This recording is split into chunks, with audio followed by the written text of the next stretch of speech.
การแห้งใจยิ่งมาเยาคาออ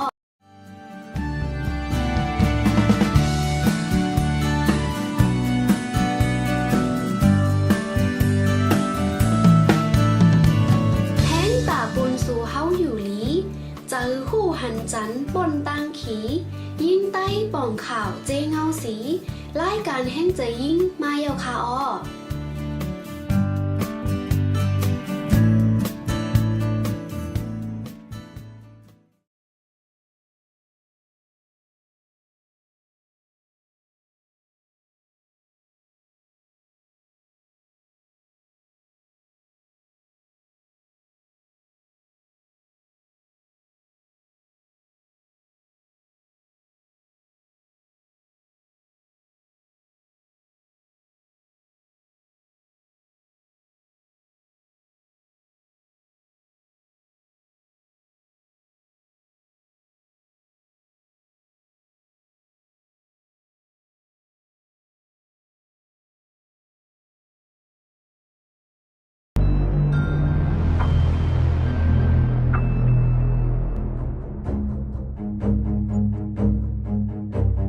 เมื่อหันแป้งในหัวใจเขาสั่งในยังไปหายไหนผมหัวว่าในหาตั้งหักไหน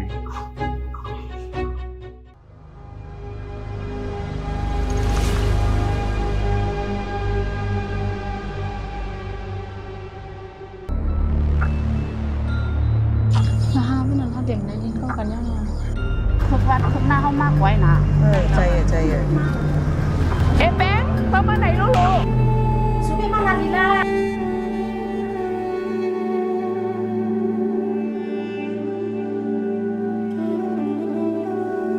ว่าน้องแป้งอย่าไปเลี้ยง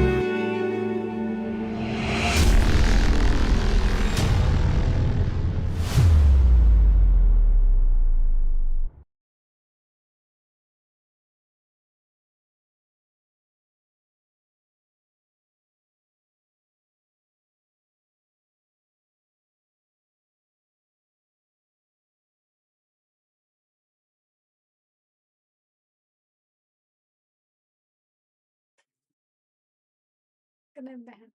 บค่ะหมายสูงค่ะหมายสูงพี่น้องผู้ปันแห้งรายการแห้งใจยิ่งค่ะดังเสียงค่ะเนาะเมื่อได้ดิในรายการแห้งใจยิ่งรายการคึกต้อนหนึ่งค่ะเนาะพบทุกกันนั่งเขาคำหมายค่ะเอาค่ะก็เมื่อได้ก็มาส่งกันนั่งพี่น้องเฮาค่ะ3ก่อค่ะเนาะเมื่อแต่เฮาค่ะได้อ่านมากัน5ก่อค่ะเนาะก็ได้ป้าน้องขอนเมืองค่ะเนาะตีในเจิงได้ก็เรียกได้เป็นปูก้างปูเก๋นั่นค่ะเนาะเมื่อได้ก็ยันเบอร์น้องเขามีลองคึกคักอันหนึ่งนั่นแหละเหมือนจังเขามาโฮมนะคะเนาะก็เต็มมีเฮาค่ะสิเกาะนะคะเนาะก็เมื่อไกลซึ่งตัวอย่างซึ่งดีเฮาค่ะก่อนที่เฮาค่ะได้เข้ารายการเนี่ยก็เลยหนีกว่านะคะเนาะเมื่อวันมื้อนั้นได้ก็6คนลังๆได้ก็เฮาค่ะได้มาอุบกันเกี่ยวเลยเรื่องจึงเฮาค่ะเนาะจึงอันที่เฮาค่ะตึกออกใหม่ค่ะเนาะถูกแม่นยาวคือนะคะเนาะมื้อวันที่25เดือนโนเวมบาในเฮาค่ะได้ออกกว่ายาวนะคะเนาะนั่นก็จะเป็นพี่น้องที่ผู้เข้าร่วมเล่นจึงเฮาค่ะนะคะเนาะ ก็ได้มาแหลกหลายตั้งหู้แหลกหลายปลายม่วนค่ะเนาะตั้งหันถึงโดดทบตีไลเลียนจึ้งกว่านะคะเนาะก็มีจึ้งหือไหนก็ได้มาอุบนะคะเนาะอยู่ที่บ่เห็นในตอนจึ้งในปีเขาก็ได้เล่นกว่าตอนเป็นในตรงวงเฮาคานะคะเนาะว่าเป็นจึ้งหือมีจึ้งหือไหนคะเนาะเอาค่ะรายการแห่งใจยิ่งเฮาคาค่ะเนาะก็ได้ไลฟ์สดไว้อยู่ที่หน้าเพจ ซ้อนนะคะเนาะแล้วก็ทางอันหนึ่งก็ที่ Channel ค่ะเนาะแล้วก็ที่ Map นี่ค่ะเนาะพี่น้องเขาอยู่ที่ไลฮัดถอมไว้นี่ก็ตุ้งตักมาหาเฮาคาไลนี่ค่ะเนาะค่ะส่งคอมเมนต์มาไลค่ะเนาะไม่มีเสียงค่ะใช่ไหมมีอยู่นะบอกว่าไม่มีเสียงค่ะโอเคเนาะก็อันดังสุดแต่ก็ย้อนให้ปีเฮาเขาอ่า3เกาะค่ะเนาะกับ10ปันกับ10จือค่ะเนาะยังก็ติดในจึงเรียนด้วยและมีบทบาทจึงหือในก็อันดังสุดให้กับ10ปันอีกหนึ่งค่ะในสงขลานะถ้าเจอห้องหมู่หอมค่ะในเจิงได้เรียนไว้เป็นก้นวานนั่นล่ะเนาะเป็นก้นในวานดีเป็นไต้ก่อกันดังอ่าดังนายม้อนแล้วก็ดังนายหนุ่มนั่นล่ะเนาะเป็นคนในหมู่บ้านก็แล้วก็ได้เป็นคนดีอ่าใครฮู้ใครหันลองเปิ้นนั่นน่ะเนาะแต่ ที่เป็นคนที่เปิ้นลาดอย่างอื่นก็ที่เคยคู่เคยหันแล้วก็ที่จ้ำลาดเหมือนเปิ้นลาดเนาะค่ะ อ๋อ ทั้งๆที่ทั้งๆที่บ่ฮู้ว่าเป็นเต้นเป็นเต้ไหนก็เปิ้นว่าอย่างอื่นก็ที่เคยฮู้เคยหันนั่นเนาะก็ลาดอันซึ้งแต่ก็เป็นคนที่หมอกใครถึงชื่อเปิ้นน่ะค่ะค่ะ ค่ะค่ะอันนี้ค่ะค่ะmời xuốngค่ะซึ่งค่ะได้ก็ซื้อห้องตั้งเป็นหนึ่งพันเนาะทีในเชิงได้ก็มันจึงว่าอยู่ที่ในหมู่บ้านเฮ้ยก็มันจึงว่าในตรงมีของเฮาเสียงเต้นเลยค่ะเนาะอ๋อที่ในตรงวงเฮาได้ก็กำบ้านนำได้ก็มันจึงว่าค่าได้เป็นนาดีบุญพรได้ก็ขายตั้งกินนี่ก็เปิดเสียงตั้งกินได้ก็อันได้ก็เพิ่นก็ที่มาลาดนี้ชื่อกันนั่นน่ะเนาะค่ะที่ในเสียงตั้งกินลาดตั้งกิน บ้านห้าใครถึงจื้อในหมู่บ้านกูก็อันลีนดีได้แล้วก็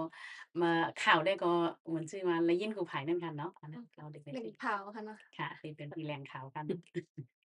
ค่ะไม่ทรงค่ะสื่อข่าวห้องมันลาวค่ะเนาะเนื่องจึงแต่ก็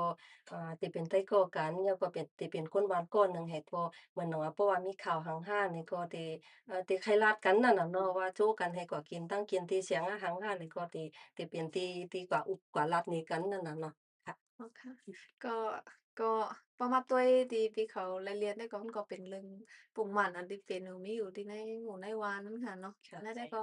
ก็ป้ายังอ่านที่เขาคาใครมาอุบเหมือนเนยค่ะเนาะก็ได้เป็นตอนของตรงวงเฮาคานั่นค่ะเนาะก็พอเฮาคาตัวในเจิงไหนก็แต่ละหันมานังอ่าว่าได้เป็นข้อมูลข่าวค่ะเนาะหมาสาห้าประเทศป้อยเฮ็ดลามห้าดีกว่าเลยตั้งหลายก็ที่เพิ่นสู้กันที่เพิ่นรัดในกันนั่นค่ะเนาะการข้อมูลกวนอันในประมาณตัวได้ก็เพราะว่าในในวานได้ก็มันก็แต่มีจอมกาดห้ามีจอมร้านแสงข้าวซอยแสงตั้งกิน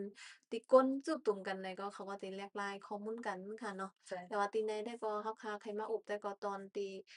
เหมือนหนังโปมาตุ้ยกว่าที่ในจึ้งน่ะได้ก็ที่ได้หันว่า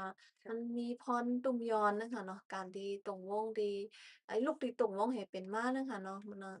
ก็พี่เขาก็ใครให้พี่เขาอุบกันด้วยค่ะเนาะว่าหันถึงจึ้งหือนั่นค่ะเนาะอยู่ที่ตัวเจ้าเก่าไล่เรียนเป็นตัวที่ไล่อุบไล่ลาดมันหนังตัวพี่หมู่ฮอมเนี่ยก็เป็นก็ที่ที่จำออกมาว่าอันนี้มันถูกแบบถูกแม่นนั่นค่ะเนาะมันหนังน้องแป้งไหนที่ในจึ้งเฮาค่ะได้ก็ อันนี้แปลว่าน้องแป้งในมันจับต้องโดยที่อันนี้บ่มีโผนั่นค่ะเนาะบ่เลยเป็นหน้าเฮือนแต่ว่ามันจับต้องกว่าเลยมีหัวหอมนั่นเป็นก้อนหนึ่งที่จิจำออกมาว่าอันนี้มันถูกแม่นนั่นค่ะเนาะอันนั้นนี่ก็แลกหลายกันตั้งหันถึงด้วยนั่นค่ะเนาะเขาก็โอ้โอ้กันด้วยค่ะแล้วก็พี่น้องเขาก็เพราะว่ามีอ่าตั้งหันถึงแล้วก็ปันคอมเมนต์มาหลายอยู่เลยค่ะเนาะอ๋อค่ะในเจิงได้เนาะเพราะว่าเราเป็นในเรียนอันนี้ก้นวานก่อนค่ะเนาะว่ามันก็เป็นรองสภาวะของคนในหมู่บ้านที่มีหยังก็แล้วพอได้ยินข่าวว่องแว้งอันนั้นก็ยินข่าวอีลอดๆในเกี่ยวกับรองอำลีในค่ะล่ะเกี่ยวกับรองใช่อำลีอินว่ามันได้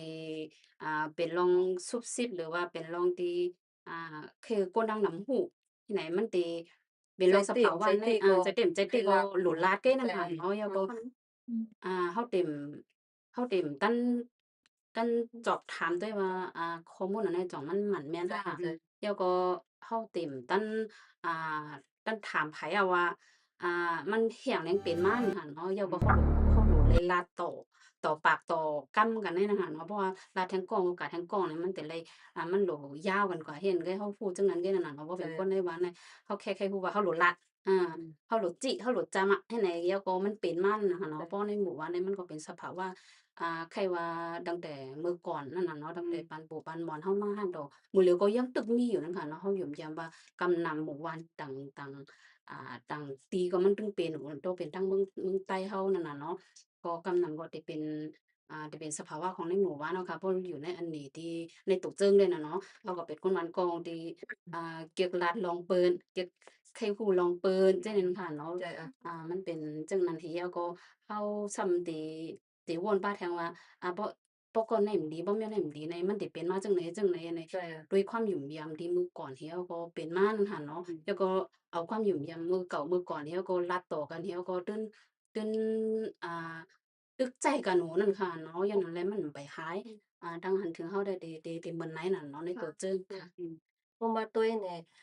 ลงเจ้าในเนี่ยมันเป็นลงสภาวะกว่าเป็นน่ะเป็นเอ่อ ก็ว่ามันเฮามีมาจากเมื่อก่อนเนาะค่ะรุ่นเราก็ว่าทางอันก็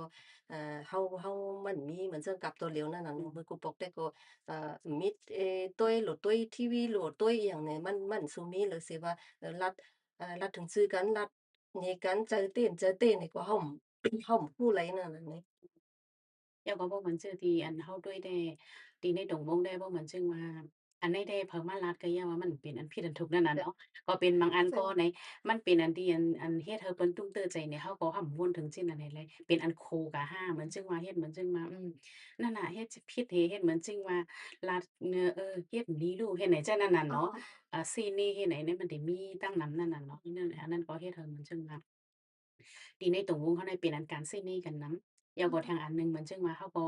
ถ้าสร้างหลีว่าใจตี้ห้ามใจตี้ห้าตั้งหลายอืผิดตั้งหลายมถูกเนี่ยเขาก็ต้นถ้าสร้างนั่นน่ะเนาะบ่มาลาดนะก็เหมือนจื้ออะสังเหมือนจื้อบ่ใครถึงจื้อกันน่ะสังเหมือนจื้อเปียวนะมันเป็นสภาวะที่ในอันในตรงวงอืเขาว่าอันต้องใครถึงจื้อได้ในว่าเฮาถึงมีไว้จริงนั่นน่ะนั่นน่ะเนาะอันใดค่ะๆมันได้เป็นจึงนั้นกันหมดนั่นอืเนาะบางในพอเขาจุดตรงกัน2-3คนเนี่ยมันได้ฮู้ว่าเขาโหลดลาดได้นั่นน่ะเนาะเขาลืมวนกนหิมค้างเอานั่นมลืมด้วยตั้งนอกมันว่าจ้องมีไผมาเลยยินเฮาห้าพร้อมใจก็มันได้ตุ้มตื้อไผห้าที่เฮาลาดนั่นน่ะเนาะใช่ว่ามันเลยพังด้วยอีแล้วก็มันได้เป็นร่องตุ้มตื้อกันถึงเหมาะกับเฮือนให้เฮาเต็มวนในร่องนั้นหั่นเนาะก็เลยอ่าอาจจะเป็นมาลองว่าก็ตุ้มตื้อนะเฮือนไผห้านั่นน่ะเนาะ 제가ก็เหมือนจึงcái mình nằm qua khá nó po học khá tin này đấy có tỷ lệ hẳn qua dụ mình nằm khá có bóng ma quân đôiอยู่khá nó mình nằm tốเขาก็po học kháอยู่ในตรงวงติ๊กๆkhá nóมันก็ผมเลยตั้งใจตีมันนังพอเป็นในจื้อเนี่ยก็มันก็หันกว่าเลยมันก็หันเลยเหมือนเป็นลองเป็นเต้ขนาดน้องมันนังว่าอยู่ที่ปีม่อนเนี่ยก็เป็นก้นที่หันลองแป้งไปมาเลยตักโรตีเหมือนใจว่าใครเส้นแน่ ใช่ค่ะใครเลยมีน้ำใจที่ว่าใครว่าหั้งมันก็สังหั้นเนาะอืแค่มหันพังห้างนี่ก็ลัดออกมาว่ามันจับต้องห้าจับต้องโย่แฮ่งเหมือนก้นม่านไหนลาดที่นั้นก็อีกันเนาะอย่างนั้นแหละในตุงของเฮาก็ได้เหมือนกันนั่นก็โตเฮาคาค่ะเนาะที่มันนั่งโตคาก็วนยามแม่นโอ้พอเฮาอยู่ในตุงวงเต๊ะๆในสองเฮาได้ลาดยามแม่นห้าจึงนั้นในแอปเฮาก็ได้ลาดยามแม่นอยู่นั่นค่ะเนาะก็อีกาได้ก็กว่าหันแม่นดีแล้วนี่เพราะว่ามาตุ้ยที่ในจึงนี่ก็ตอนมื้อแม่น้องแป้งมาแล้วยินข้อความที่ในตรงวงอบกันค่ะเนาะว่าลูกยิงเขาลูกยิงมันจับต้องดินมีปอแล้วก็หันว่ามันเป็นรองผิดนะคะเนาะแล้วก็ดูเลยก็ตึงผู้กลางผู้แก่ว่าฮอดถึงมาจังใดแล้วว่าเน่ะอันที่ตรงวงก็เป็นเลือดเป็นไม้จั่งก็จังนั้นค่ะเนาะแต่ว่าได้ก็การที่พี่เขาไล่อุบได้เหมือนไล่ตั้งใจให้น้องแป้งไรทุกค่าหักนั่นน่ะก้อยก็ได้ก็ผลตีตามมาตั้งหลักก็มันก็ตุ้มเตอจัดปานของน้องแป้งว่าจั่งใดก็ตีหลายหันนะคะเนาะอันนั้นได้ก็หันไลว่าตรงของเฮาค่ะมันก็ลำลองค่ะเนาะมันนั่งอ่าลุคุกจะไลแม่นว่าเฮาค่ะการที่เฮาค่ะมาแฮ่งไรมันเป็นมันเวไลว่าค่ะว่าการที่เฮาค่ะแฮ่งไรเนี่ยมันเป็นปึ้นตีดีเฮาค่ะมาอุบกันมาแลกไลข่าวสารข้อมูลกันค่ะเนาะ เรื่องกว่ามาไปห้าเรื่องเงาลายในหมู่ในวันห้าเนี่ยก็มันก็ทำอย่าไปให้รัดอย่าไปให้สุดกันให้รัดกว่าแม่หังเนี่ยได้ก็มันก็มีว่านึงค่ะเนาะแต่ว่าได้ก็หวังปอกมาใน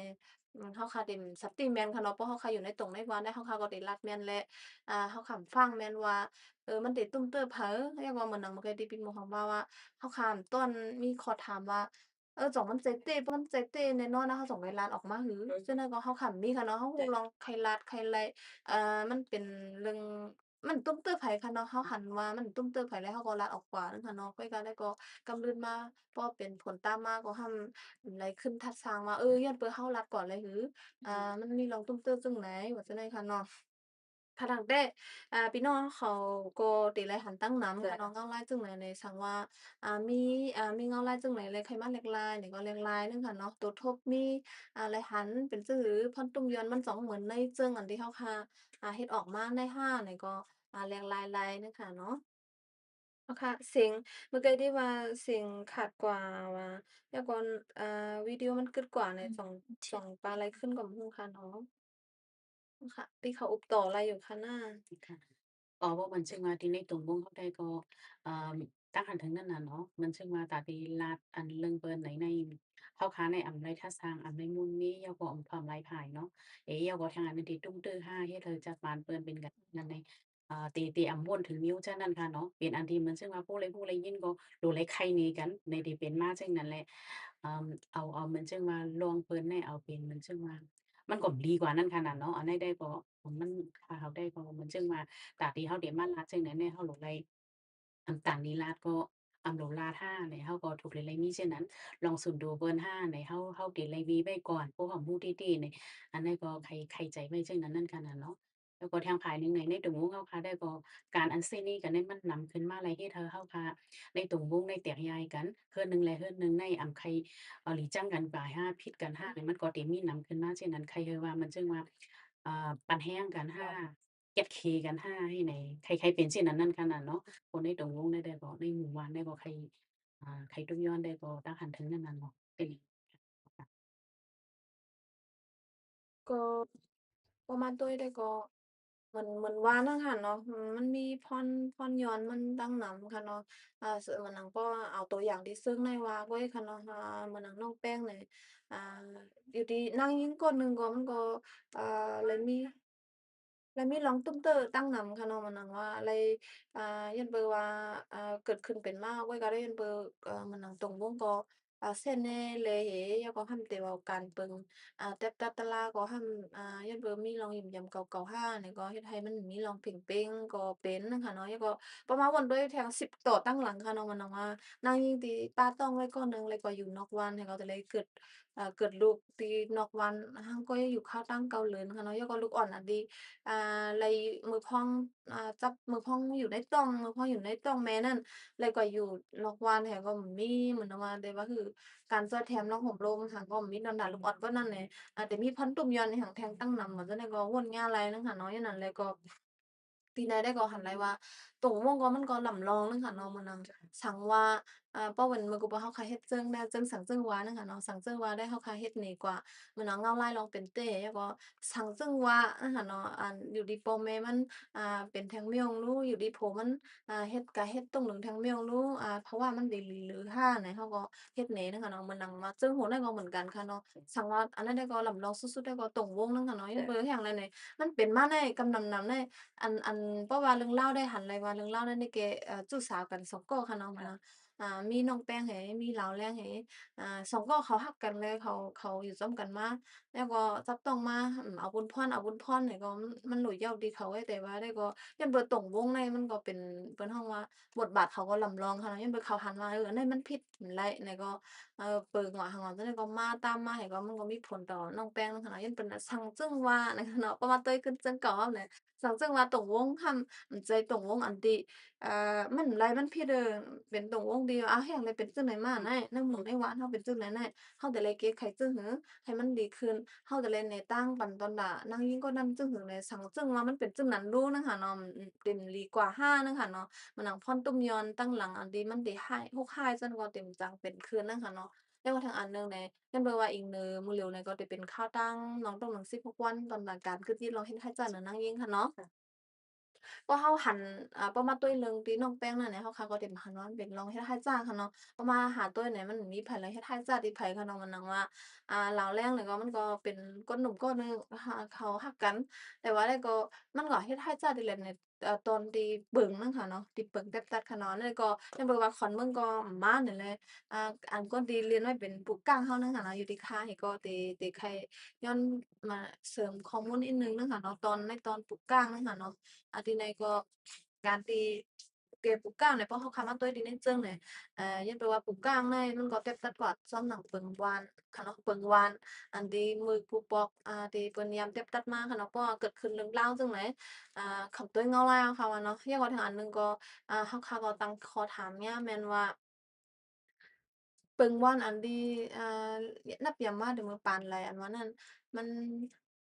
มันเตรียมไว้ดีหลายเนาะค่ะเนาะแล้วก็การที่ว่ามื้ออันที่ว่าเพราะว่านางยิงมาจับต้องแล้วมีปอในมันได้ตุ้มตื้อวานอะเนาะมันได้ตุ้มตื้อจึ้งในเฮาคาเขาเต็มยามถามแม่นค่ะเนาะยามตั้งข้อถามแม่นค่ะเนาะแล้วเหมือนว่าปลูกเกปลูกกางนี่ก็เพราะว่าต้วยตอนเขานี่ก็มันเขาก็ถูกแล้วค่ะนะที่เขาเฮ็ดก็ยังแปลว่ามื้อปานตั้งนาเขาก็แอบเตว่าเพราะว่าเป็นร้องจั่งไหนได้ก็โหลเลยเอาออกนอกบ้านเด้ไหนแต๊บๆมาจั่งไหนแลเขาก็อ๋อ มือปานโป้เฮาเนี่ยเต็บแต่จั่งใดเฮาก็เต็บแต่ก่อจั่งใดเนี่ยเขาก็หันว่าเขาเฮ็ดถูกแม่นนั้นค่ะเนาะเพราะว่าตุ้ยตอนไผตอนมันที่ในจึงได้ก็ไผๆก็ไร้ผิดนั้นค่ะเนาะแต่ว่าในการเฮาเข้ามาโป้เฮาคันตั้งหมดค่ะเนาะเงาต่อไปเฮแล้วก็มันมีพรตุ้มย้อนต่อน้องแป้งเนี่ยได้ก็มันก็หันได้ว่าตอนหนึ่งได้ก็ตอนตรงวงกลมค่ะเนาะแล้วตอนที่2แล้วก็ตอนปึงค่ะเนาะปึงแก้งกำที่ได้ตรงวงเฮาค่ะเนาะเพราะว่าตุ้ยเหมือนหนังเงาลายเหมือนเหลียวนึงแค่หน้าค่ะเนาะนั่นแปลว่าเฮาค่ะป้อเป็นป้อเป็นรองต่างเป็นเรื่องเป็นราวมาค่ะเนาะว่าผิดเหมาะกันห้ามาลองเฮ็ดให้จ้าลองรักลองสวนห้าเนี่ยก็อันที่ที่ก็ตึงเนี่ยมันมีติแล้วค่ะเนาะก็มีก้นหลงวานั่นแหละที่ที่จอยแถมปันนั้นค่ะเนาะถามว่าอ่ามันก็เป็นพรดีอันหนึ่งค่ะเนาะเงาลายตุกข่างเงาลายหยับจังนั้นน่ะมีผู้แก่ผู้กลางที่ไปจอยแต๊บตัดแก้ไขปัญหาเนี่ยอันนี้ก็มันก็เป็นข้อแก่นแข็งอันหนึ่งค่ะเนาะก้อยก็ได้ก็ อยู่ที่ไหนคะแล้วก็มีขอถามว่าอันดีลูกดีซึ่งก็ป้านั่นค่ะเนาะยันเบอร์ตัวอย่างดีเลยหันก็ดีในซึ่งเนี่ยเปิงอันดีเฮาคักแก่งกะมาแต่มื้อไรนั่นสองมันมีพรดีตอนน่ะก้นหวานเฮาเนี่ยนั่นแล้วก็ก้นหวานอันดีเลยตุ้ยจึงค่ะเนาะพี่น้องผู้ตุ้ยจึงเฮาเขาอันดีเลยตุ้ยกว่าก็ยิ้มยามมาติเลยขอวนค่ะเนาะว่าสองมันมีพรหลีห้ามันหนังก้นอันดีเป็นผู้กลางผู้แก่ที่ยิบกำเปิงมือกุปอกแหก็อันดียามแต๊บตัดยามเฮ็ดมานั่นแหเฮ็ดจ้อมมานั่นก็ 总的ตึก10嚟ญี่ปุ่นซึ่งไหนสองมันถูกแม่นห้าไหนก็ใครให้ไรตั้งบนจั่งไหนกว่าป้านั่นค่ะเนาะยิมยามมาจึงในก็มันก็ติจอยแถมไรค่ะเนาะค่ายิมยามมาในตรงบ่งได้ก็มันก็จะมีลองจั่งไหนตั้งนำค่ะเนาะจ่องปีเขามีตัวทบหรือว่าจ่องยามยินนั่นค่ะเนาะนั่นได้ก็เป็นอยู่ที่เขาได้ก็ไปถึงขนาดที่เก็บข้อมูลแถก็ขึ้นเอามาเฮ็ดนั่นค่ะเนาะค่ะเพราะว่าด้วยตอนเหมือนซึ่งอันในตรงเฮาเนี่ยเหมือนซึ่งตัวอย่างมันค่ะเนาะเหมือนซึ่งกูบอกอ่าก็ออกมาด้วยกูบอกเนี่ยเหมือนซึ่งในวันเฮาก็มีนั่นน่ะเนาะเหมือนซึ่งว่านางยิ่งเฮามีจู้มาแหไหลป่นตีนป่นมือกันหาไหลโรยตีนไหลทำลองทำตั้งมันเนี่ยก็พังได้เปิงในซ้ำไผเฮ็ดมาล่ะอันเนี่ยอันนี้เฮาทัดสร้างตัวนั่นน่ะเนาะรู้ได้ว่าเพราะว่าเฮ็ดหลี มันตุ้มเตอวานห้าเนี่ยโดนไล่ออกวานกล้วยเนี่ยมันเปลี่ยนกว่าซึ่งนั้นนั่นน่ะเนาะก็มีซึ่งนั้นน่ะอืมอืม มันมันก็มีหมายถึงว่าเราตุ้ยหลายๆตั้งอะเนาะมันอืมอ่าเปิ่งอย่างกับมื้อเก่าก่อนๆนี่มันก็มาทัดทางด้วยว่าตั้งมื้อเร็วและตั้งมื้อก่อนนั่นน่ะเนาะว่าการที่นางยิ่งนั้นลองถกเต๊กเต็งอันนั้นน่ะเนาะมันเป็นมาย้อนเปิงเฮาหาบ่แม่นใจก็เป็นมาย้อนที่ตรงวงเฮาหาเนี่ยมันก็ก้องไก่กันหมดนั่นหั้นเนาะเราถางได้ว่าเปิงมันก็ฟ้องได้เพราะว่า mang ăn có hao lì bẹt cóมันได้มีน่ะเนาะมันดีแปดอันวางเฮาถูกดีแกล้งกำเหี่ยวก็บ่มันเหมือนได้ตึกคึกก้นเฮาห้าบ่มันจะก็เหมือนได้ตึกคึกในตรงวงเฮาห้าในเต็มเอาผู้ใหญ่ก็ย่อก้นดีอ่อนหูก็ย่อหั่นเนาะเฮาได้ทัดสร้างด้วยว่าเหมือนว่านั่นน่ะว่าความถามที่ว่าเปิงในมันทำมีมามื้อหลายล่ะเหี่ยวก็ไผอืมเป็นก้นตีตังมาล่ะอืมเหี่ยวก็พวกเฮาย้าเปิงในเป็ดมันนำได้เป็นช่างหลานั่นน่ะเนาะหมายถึงว่าพร้อมเฮ็ดจ้อมอะเนาะมันใจว่าย้า บ่เฮาเปียกจ้อมตีอันนี้ย้อนเบิ่งมันเป็นการที่ว่ามาตึกคือก้นหวานบนสวนเฮานั่นน่ะเนาะแล้วก็อ่ศักดิ์ศรีมันนั่นน่ะเนาะศักดิ์ศรีมันที่เฮาบ่ฮ้อมลืบออกสมมุติว่าฮ้อมลืบออกน้องแป้งนี่แหละเนาะในเจิงฮ้อมลืบน้องแป้งออกว่าน้อง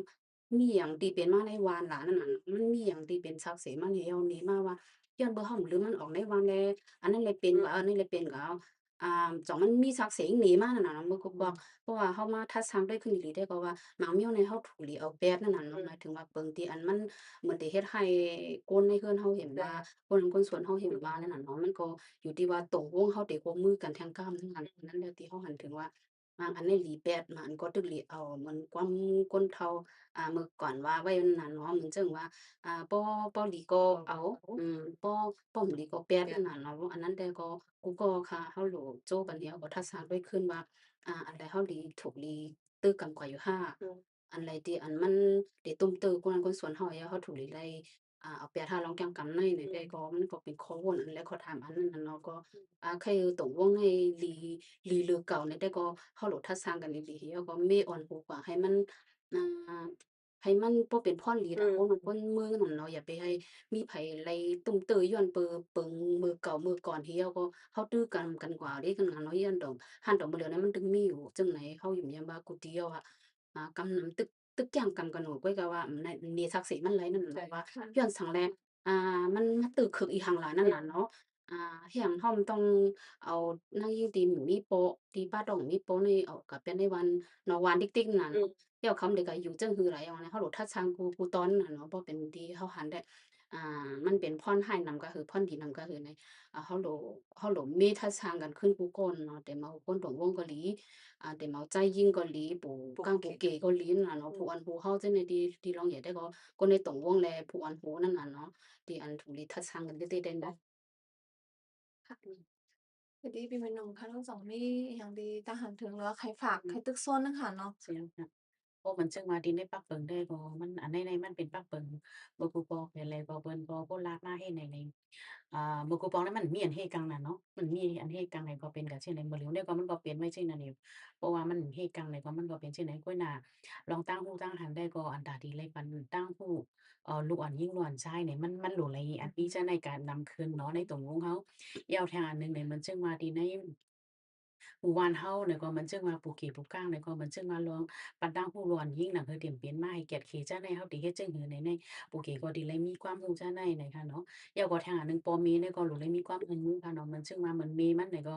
มันเจือใจเราแล้วในพิษกว่าว่าเนี่ยก็มีมันก็มีความรู้มือในจ้าในเนี่ยก็อำไผเป็นนั่นน่ะเนาะมันเป็นนางยิ่งต่อนางยิ่งเหมือนกันเลยเฮาถูกดีเลยแหลกหลายจ้าในก็มันเลยแหลกหลายเอาทีนี้มันดูเฮาขึ้นกะเหในหมู่เฮาเฮิรนเฮาเหในหมู่บ้านเฮาเห dầu có bắc bừng hao tí lẹc lai chỉ lên nang hơi tiền lấy đúng đơ sampo lấy lấy cái thuốc pia cho này nàyแต่ก่อนเนี่ยเป็นความรู้เนี่ยมันโลนะนั่นน่ะเนาะที่ในหมู่บ้านเฮาในค่ะในหันถึงสิได้ค่ะพี่ม่อนว่านั่นน่ะเนาะเฮาโหลวนได้ตัวกันตัวเฮาอะอืมเพราะว่าตัวเฮานั่นเป็นน้องแป้งรู้นั่นเฮาได้อยู่จังอยู่กว่าในเพราะว่าในความถามได้เนาะว่าเฮานี่คืออยู่กว่าในเขาตั้ง5 6 7เดือน7 8เดือนในดัดนี้ก็อยู่นอกบ้านเนี่ยเฮานี่เอาอาซักรอดกว่านั่นน่ะเนาะแต่มีไปรุ่นราวเฮาเนี่ยเฮาโหลวนในอ่าตัวเพิ่นตัวเฮานั่นน่ะเนาะอันนั้นก็ซื้อได้ก็ว่าดัดได้อยู่กว่าดอกถึงมีลูกแต่ผมก็เลยปอมาขึ้นในวันนั้นมันติคืออยู่กว่านั่นน่ะเนาะอันนั้นในส่วนนั้นก็โหลวนป้านนั่นเนาะมาวนตัวเนี่ยมันจะตัวเฮาเนี่ยก็เป็นตัวน้องแป้งด้วยหรือว่ามันจังบ่ญาติถูกหรือออกวานเนี่ยที่เป็นซึ่งคือนั่นน่ะเนาะอันนั้นแต่ก็มันก็เป็นตัวอย่างมันให้ก็รู้เลยทัดสร้างตัวเองน่ะเนาะว่าอืมมันจะนั่งเฮานึกก่อนในฟ้าต้องแฮก็ระยะลึกออกวันเนี่ยว่าไปตู่ไปเจอเจอในมันก็เลยขำนั่นน่ะเนาะยังก็ทางอันหนึ่งได้ก็เหมือนซึ่งว่าที่ในเปิงหมู่บ้านเฮาเนี่ยพวกเฮามาตุ้ยเนี่ยเหมือนซึ่งว่าอ่าเอาเปิงให้ก็เหมือนซึ่งซ้ำตุ้ยเหมือนซึ่งว่าจันทานหยังน่ะเนาะไผมีเงินไผอืมมีอาณามีอาใช่ณาเนี่ยก็มันก็ปารวยนั่นน่ะเนาะเพค่ะราะว่ามีเงินเนี่ยก็พัดลาดเฮ็ดไหนก็เป็นกะเช่นไหนมันบ่มีนั่นน่ะเนาะอันใดก็ใครอยากเป็นนั่นน่ะเนาะที่ไปใช่ปักเปิงเฮาก็ๆเป็นปักเปิงเพราะว่าตุ้ยเอาจันทานให้แล้วนาเงินนาคำไหนก็ว่ากันก็เซียนกว่าไหนก็มันไปใจหนึ่งใช่เนาะเป็นอันนั้นกัน อือฮึ แต่พอเขาเข้ามาตัวหนึ่งที่แน่แต่ก่อนมันก็สิมีข้อถามตั้งนำนั้นค่ะเนาะใช่มันหนังจื้อเจิงนั้นนะคะอืว่าถึงมแม้นยามฮื้อนะคะเนาะยามก็มันหนังข่าวว่าก็มันไกลว่าบ่ในตรงในวงเฮาได้ในตรงวงเฮาได้ก็ตอนไผตอนมันมันอืมก็ถูกค่ะเนาะมันหนังตอนลูกหลานซ็อกเกอร์ที่เขาฮักกันเขาพอมาตุ้ยเหมือนบ่เร็วแต่ก็วัดมันก็ขึ้นใหญ่มาแหเพราะว่าตั้งแต่ก็คือนอกเมืองเขาอืมวันตกเขาได้ก็เป็นกว่าไกลหนาวค่ะเนาะมันว่าการที่อยู่ร่วมกันโดยที่ไปแต่ละเรือนอืมแต่ก็มันก็เป็นเรื่องแปลกนะคะเนาะก็เลยย้อนไปว่าเขาก็มีพิกเหพิกทุงเฮานะคะเนาะลอกลายอยู่มันก็บ่ใจผิดขนาดที่พิกเหพิกทุงที่ว่าเพราะว่าเราไปไล่ก็กูเป็นเรือนย่อยไปก่อยอยู่ร่วมกันอันนั้นน่ะมันก็บ่ใจว่าเป็นเปิงที่ผิดนั่นค่ะเนาะมันก็เป็นเปิงที่หลีตั้งยังอันมันก็หลีกวยนั่นค่ะเนาะก้อยก็ได้แทงไผแทงตั้งหนึ่งได้ก็นั่นเบิดกาวันปานเมืองขึ้นใหญ่มาแลสังเนี่ยว่าแถวอันหนึ่งก็มานั่ง เรื่องสุดท้ายสุดเป็นโก้นห้าหังห้าเนี่ยก็มีตังหูมานึงค่ะเนาะมันหนังมือเร็วในบ่นั้นก็ตึกซนตัดดาสุดไลแต๊บตัดหังขอหนึ่งค่ะเนาะสำหรับแต๊บตัดหังขอมันหนังตัวเจ้าเก่าเฮาเนี่ยเฮาโหลดไลมีส่วนเพราะว่าอาซักเฮาค่ะป่น18กว่าย้าวนะได้ก็เฮาค่ะได้ใครได้โตในใจเฮานั้นค่ะเนาะเฮาใครเป็นจึงหือในเฮาค่ะมีส่วนแต๊บตัดหังก้วยอันนั้นน่ะเพิ่นก็ตึกซนกันนั้นค่ะเนาะก้อยก็ได้ก็ก็ในตอนที่ว่าไปไลกบกูกันเฮียก็โหลดไล เด่นถูกลีป่นตีนป่นมือห้าเนี่ยนั่นมันก็เป็นได้ว่าคือแบบเป็นพริกทุกดีหลีเป็นรองแก้งกับดีหลีถูกดีเฮ็ดต่อกว่าอยู่นั่นค่ะเนาะก็การได้ก็เพราะว่ามันเกิดขึ้นเป็นมันเอาปีใหม่หนุ่มก็ลั่นมาไกลขนาดตอนปัดตั้งฮู้ก็หลงมีค่ะเนาะใช่การที่เพราะว่ามันติดเปลี่ยนมาเต๊ะๆก็มันก็บ่ใจว่าผิดนั่นค่ะเนาะที่ก็ได้ที่ใครขึ้น จิตจำหรือว่าจิตจำเราขึ้นไข้ขึ้นได้ก็ตอนที่ว่าเปิงก่อนใจก่อนลองหยุ่มหย้ำหรือว่าเขาหันถึงเพียงทุ่งที่เขาขาแกล้งกลับมาว่าบัดเลยกุ๊กๆเป็นเฮือนเนี่ยก็อย่าไปให้ก้อยอ่าค่ะป่นแปนกันน่ะได้ก็มันก็บ่ไรผิดค่ะเนาะค่ะเราบ่มาตัวทางตั้งหนึ่งดีว่าเพราะว่ามันเปลี่ยนมาไหนก็มันก็ไปใจตั้งผิดแทงก่อนนั่นค่ะเนาะอันนั้นได้ก็บ่มาตัวในตอน05ตอนที่โตเข้าใจเขาที่เขาเต็บตัดแลหั้งก้อยเขาในการที่เขาค่ะเป็นก้นตั้งเนาะเป็นตรงวงแห่งก็เขาค่ะเต็บตัดปันเปิ้นนั่นได้ก็หันว่ามันเป็นลองดีถูกหรือไรกึดนั่นค่ะเนาะแล้วก็ตอนที่ปันตั้งฮู้ค่ะเนาะมันนังบ่เป็นวันที่ไกลห่างๆเนี่ยได้ก็ ก้นวันเอิ้งไรเต็มเข้าถึงไรข้อมูลม่อนฮู้หรือว่าอินเทอร์เน็ตห้าฟงห้างห้าเนี่ยมันเตไรค่ะเนาะมันเตมีก้นกำแอกค่ะเนาะมันนังปูก้างเขาห้าก้นที่มีเงินห้าสะเทเขานั่นค่ะเนาะบ่เป็นจั่งนั้นเนี่ยก็ลูกตีกลุ่มจั่งนั้นใครฝากถึงนั่นค่ะเนาะลูกตีกลุ่มจั่งนั้นให้เอาข้อมูลม่อนฮู้อันดีมานังว่าตอนน่ะการให้การในการอยู่ร่วมกันจั่งใดก็คล้ายกันกว่าปันตั้งฮู้ขึ้นในหมู่ในวันตอนน่ะวันเฮาเตกัดเย็นตอนน่ะวันเฮาเต อยู่ร่วมกันโฮมๆเย็นๆนั่นค่ะเนาะอันนี้ก็หันไล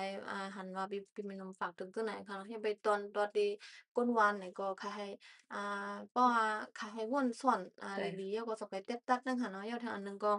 อ่ามองปองมาเนี่ยมัน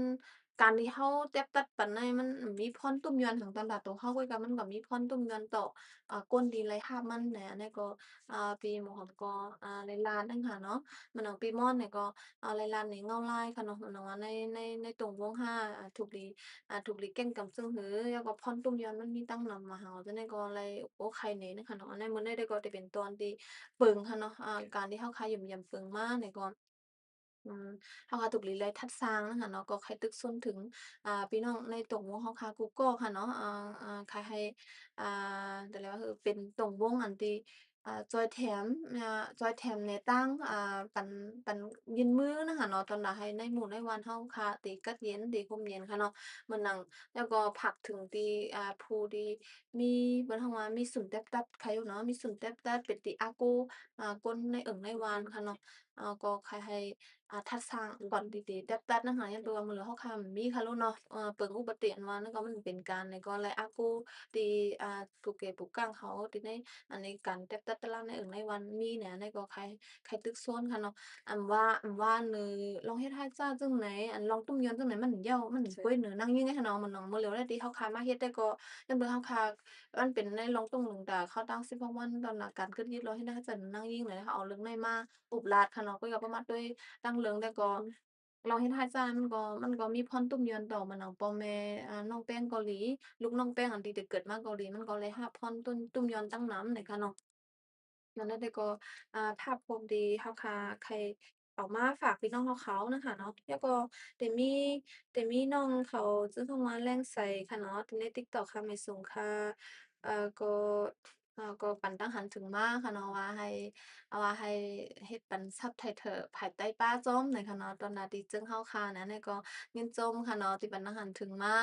ก็ค่ะเขาก็หันว่ามันเป็นรัฐก้อมใต้ไว้อันใดเป็นมิตรศัพท์ปันไผภาษาอังกฤษและภาษามาอืมป้านะคะเนาะรัฐได้แล้วก็รัฐก้อมใต้นึงค่ะเนาะก็ยินโจมตีปันตั้งหันถึงมากค่ะเนาะอ่าอันนั้นได้ก็จะเป็นมื้อนั้นได้ก็จะเป็นตอน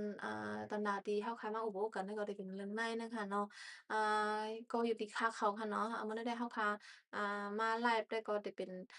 ก้นที่เข้าร่มจึงเฮาค้าตอนนั้นในตอนต้องวงก้นแล้วก็มาเข้าร่มเลยค่ะเนาะเพราะว่าวันที่5มาเนี่ยค่ะเนาะ ก็เขาค่ะได้มาแถงกำหนึ่งแล้วก็ได้มาพบกับน้องใจซึ่งนางจึงเขาค่ะน้องแป้งและน้องใจเหล่าแรงค่ะเนาะแล้วก็แม่เขาสองก็ได้เข้ามาโฮมบ้านเนี่ยค่ะเนาะก็มาไปปันเอ็นปันแห้งเขาคาไลเนี่ยค่ะเนาะก่อนที่เขาข้ามไปผาดยันกันเน่ยก็ค่ะเขาให้กุศลแห่งกรรมค่ะเนาะก็เขาค่ะมีเกมเนี่ยค่ะยังไงค่ะติดซบเกมมีเกมที่เขาค่ะเล่นซ้ำกันไลนะคะเนาะพี่น้องผู้โดยจึงเกาหลีผู้ติดตามอ่าช่องซ่อนเฮาค้านค่ะนำว่าตั้ง TikTok ค่ะตั้งเฟซบุ๊กค่ะตั้งยูทูบค่ะเกาหลีค่ะเนาะสั่งว่า กดติดตามsocial media ซ่อนเฮากวนอันค่ะเนาะแล้วก็กดไลก์กดแชร์ปันจึงเฮาคาให้ปันดังหันถึงและได้ก็พี่น้องเขาได้มีสุนค่ะเนาะและเข้าร่วมจ้ำกำตอนนั้นได้ได้รับของตนนั้นค่ะเนาะเฮาก็มีของตอนไว้มันอยู่3อันค่ะเนาะก็สิเป็นชื่อของตอนเล็กๆน้อยๆค่ะเนาะก็จะเป็นสายคอหางมิกไม้โลโกซ่อนอืค่ะเนาะจะอฮึเป็นหางนกกิ่งนกกิ่งนรีค่ะเนาะก็หางโลโกซ่อนแล้วก็ชื่อยึดค่ะเนาะชื่อยึด1เพิ่นและชื่อใต้ ซื้อทำนองหนึ่งพื้นไหนค่ะเนาะก็เฮาค่ะเพราะว่าวันเฮาค่ะมาไลฟ์สดมาพบทบกันดังภูเขาโฮมซึ่งเฮาค่ะแทงจุกหนึ่งไหนเฮาค่ะได้มาเลิกเฮาค่ะได้มาจุกแม่แล้วก็เลิกผู้กรรมนี้ไหนค่ะเนาะในก็ใครปันข่าวลีแทงกำหนึ่งเหได้ขึ้นผ่านยานพี่น้องเขากวางนะคะเนาะก่อนเฮาคำไปผ่านยานพี่น้องเขากวางใน2ปีเขา3ก็มีหังใครลัดค่ะค่ะอันนี้ส่วนตัวค่ะได้ก็เนาะที่นั่งสมุยหนุ่มค่ะเนาะก็อันเจิงเฮาค่ะได้ก็อ่อนกันนี่ก็เชปันไล่ปันเลยค่ะเนาะก้อยหน้าแห้งเลยแหน่เฮาค่ะเฮ็ดมาในมันได้เป็นซองเจิงเอาเลยค่ะเนาะอันนี้ข้าวดังปีกายในปีไหนเลยค่ะเนาะมันได้มีอันนั้นเจิงอันตั้งได้ก็ได้เป็นมาสังเจอว่าอันนี้ก็เนี่ยก็ปันตั้งฮู้ค่ะเนาะอันนี้ได้ก็ถุงเมียนยาวหือนี่ก็อันนี้ก็ปันตั้งฮู้ค่ะเนาะมืออันตั้งปุ่นมือก่อนๆมันก็ที่จุ่มเฮาค่ะก็ยามเฮ็ดออกอยู่ก้อยหน้ามันเลยขึ้นใน Social Media นั่นค่ะนั่นเนาะมันได้มีไว้เป็นโขยห้า documentary จังนั้นมันก็ได้มีดังนั้นค่ะเนาะอันกำในใดก็มันก็ช่องว่าอันเป็น Social Media นะคะเนาะมันก็นำขึ้นมาในก็หันย่อมเหลวนั่นค่ะนั่นอืมเอาค่ะในซึ่งค่ะกำในค่ะ ค่ะตรงนี้ค่ะอีกก็เต็มเหมือนว่าโจ้มากดไลค์กดแชร์ก็ว่าบ้านค่ะเนาะแฮ่งอันแฮ่งใจพี่น้องเขาก็เป็นแฮ่งใจโจ้มฮ้อค้านั่นเนาะหนังอยู่ที่เฮ็ดออกเลยจึงทางนั้นโดยสินในนั่นน่ะก็ว่าไปด้วยจึงไหนห้าปันแฮ่งอยู่ห้าจังไหนก็เป็นแฮ่งใจให้ทางฮ้อค้าที่อันดีเข้าใจหาข้อมูลลองเตะมันจังหนังจึงฮ้อค้าในเฮียก็มาเฮ็ดออกเป็นเพลงให้พี่น้องเขาความมื้อหน้านิดๆกันค่ะเนาะเพราะว่าแฮ่งใจที่เลยที่พี่น้องเขาจังได๋ก็ยังแค่นที่ để tư lýเลยในยก็ได้มีแรงใจดาวค่ะเฮ็ดออกมานำหนำเฮ็ดจั่งใดค่ะก็จอยกดไลค์กดแชร์ปันใน Instagram ก็ดีใน TikTok อืม TikTok แล้วก็แล้วก็ดังเฟซบุ๊กเขาจั่งใดยูทูบเขาจั่งใดก็เขาค่ะมีหลายตั้งค่ะใน Social Media เนี่ยเขาก็เปิดให้กดดังให้ในกดไลค์กดแชร์ปันแรงใจเขาค่ะนำหนำเขาก็ได้มีแรงอยู่กับนำกันทั้งคืนค่ะค่ะค่ะก็ตอนตาค่ะได้ก็ค่ะมุมมองว่าจังอันที่เฮาขายเฮ็ดออกมาจังนั้นแหละมุมมองว่าพี่น้องเฮาอันที่ไลตุ้ยกว่าเหย้าเนี่ยได้ก็อ่าม่วนว่ามันก็ได้ถึงใจกันกูก็อยู่เนี่ยนะก็พังเลยเนี่ยจึงเฮาค่ะได้ก็ย้อนว่ามันเป็นน้องเต้มันเลยเฮาก็ก็มาเฮ็ดออกนั่นน่ะเนาะก็นั้นได้ก็อย่าลืมกดไลค์กดแชร์ปันเนี่ยค่ะให้ตึกโซนจังไหนค่ะขอบค่ะไม่สูงค่ะเพราะนั้นในขอบคุณปียันผ่านค่ะเซียนพี่น้องขอบกว่าก่อนค่ะก็วงตีวงนาค่ะเนาะวันที่5เดือนตุลาขึ้นมาแยกกันทั้งกำหนึ่งค่ะ